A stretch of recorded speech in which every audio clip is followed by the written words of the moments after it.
Today I want to talk about the ledger integration, um, mostly because there's been somewhat of an outrage regarding how long it took for other teams to deliver the solution, but it was only like a few months at the end. And I wanted to give my thoughts about this topic. It's some people have jumped to have concluded that the other teams were underperforming or not really good or whatever. And I think it's not really fair to come to that conclusion. The thing within engineering, computer science, but engineering in general, is that if you start going to the wrong direction, then it's just not going to work. And the more you go to the wrong direction, the more you feel inclined to stay there because you have already invested so much effort, so much time that you feel it would be a waste to change your approach. And for the hardware wallets, these teams have a lot of experience. Well, Trezor team is actually Trezor, right? So they have done a lot of coins. This is their product. By definition, they know it very well. So it's undeniable that they are in the best situation, best position to work with their product. And Zondex has also delivered many applications for the ledger. So I think it's like between 20 and 50. So you can't. We have to realize that it's not a lack of skills or that's the problem here. And but yet it took years, and still we don't have a hardware solution for wallets. Well, before the one I've worked on. So why is that the case? You may ask. And in my opinion, it's because the in this particular case for Zcash, it's much more important to know Zcash well than to know the hardware wallets infrastructure framework well. I actually had no prior experience to working with Ledger. So everything I've done for this project, this is my first Ledger project. But this is not my first Zcash project. And the thing is that when you come from experience with doing applications for the Ledger, applications for hardware wallets, you see that they follow a certain pattern. And that pattern was a result of actual experience working with other coins. And you want to do the same thing because you know it worked. So there's no reason why it shouldn't work this time. In fact, okay, this approach is rather simple. It's very logical. Let me explain a little bit about that. It's not super technical, but just a little bit.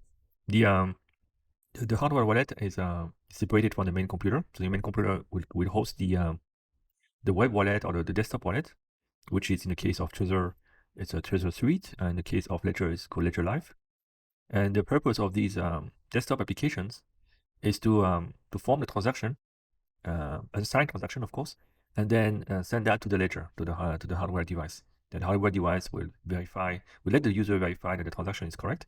And if it's approved, the ledger would sign the transaction and send the result back, the signature back to the host, so that the host can push it to the network.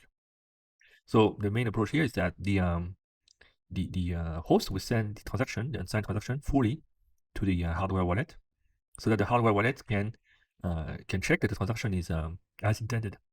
If it didn't, then there would be the possibility that the host is sending some fake transaction, and the user will sign something that is basically paying to the wrong person.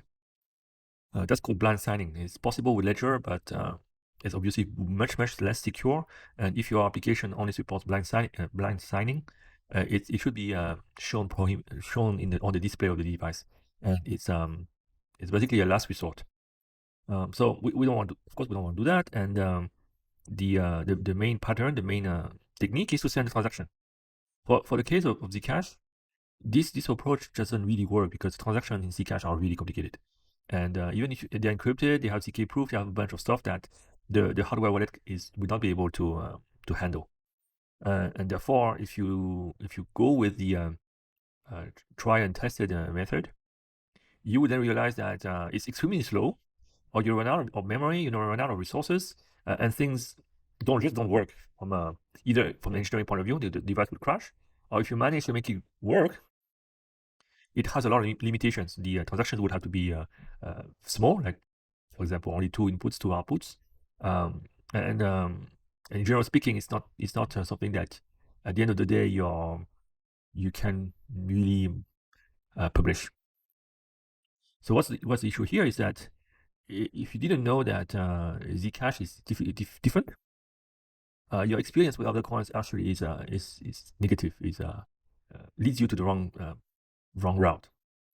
But so if you know the Zcash specs pretty well, and personally, I actually didn't really want to do this ledger integration because I thought that it was just not ready. The protocol was not ready to support hardware wallet. The only option that was engineeringly possible was to do that, to send a transaction and have it formed and signed by the hardware wallet. And I had serious doubts that it would scale and that the ledger would be able to just to do all these tasks. But since NU5, there's been a change in the protocol, and that change made things possible, or at least much better. And let me try to find out the so this is called zip 244.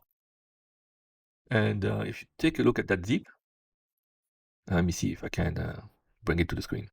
Here's the here's the zip. If you take a look at the zip, it's not something that will strike as very important for this. So it's called transaction identifier, and it's about non-malleability. Transaction identifier non-malleability. So you would not obviously see that as a major contributor for scaling up hardware wallets, but it's actually the cornerstone of my design. And there are only 2 things that you really need to know about the Zcash ledger application. It's this one and node commitments. If these 2 things, if you have to remember 2 things, it's these 2 things: zip 244, which is a Merkle tree, and node commitments. So okay, anyways, it doesn't really matter. My point here is that there's much more synergy between the host wallet and the ledger app. It's something that we didn't have with other coins. The other coins would be the hardware wallet is essentially running the same code as the software with the host. So people who were working on the integration, whether it's on DAX or whether it's Trezor, took the approach of taking the source code of the wallet. So they took code from Librus Zcash, and they recompiled the code on the device.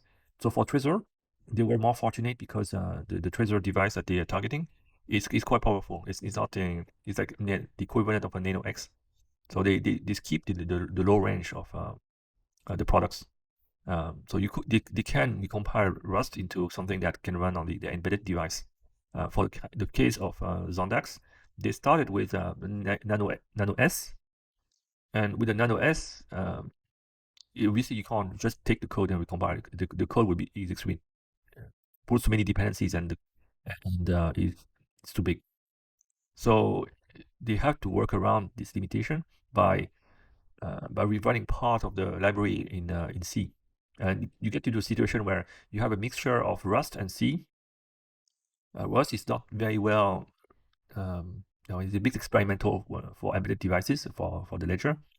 And I can imagine the headaches that they must have had when they try to integrate Rust and C in this app. But at the end of the day, the problem is that they try to take code that was written for desktop and port it to an embedded device. Whereas in my case, I wrote the app from scratch.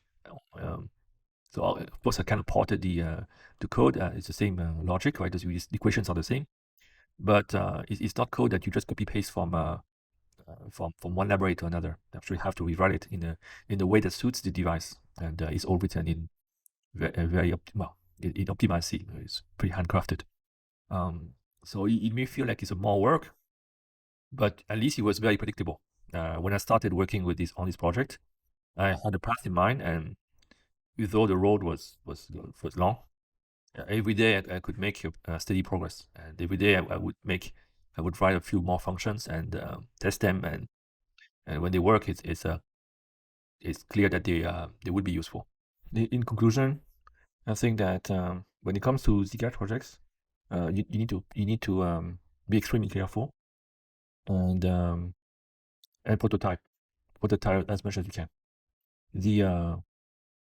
It's I think it's a grave mistake to postpone the hard problems until the last part of the project.